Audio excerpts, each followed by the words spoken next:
নমস্কার। কবি অপূর্ব দত্তের লেখনীতে হারাচ্ছে রোজ ছেলেবেলা।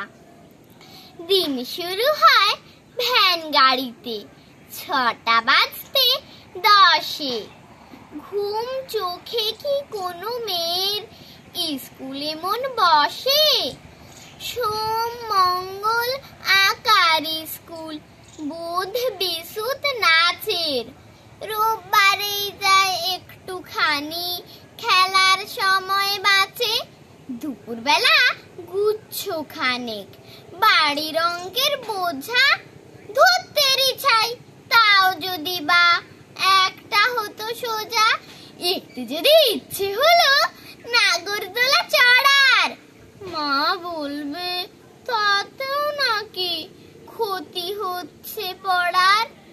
আমার মতো কত মেয়ে ভুলছে পুতুল খেলা, এমনি ভাবেই হারাচ্ছে রোজ সবার ছেলেবেলা। নমস্কার।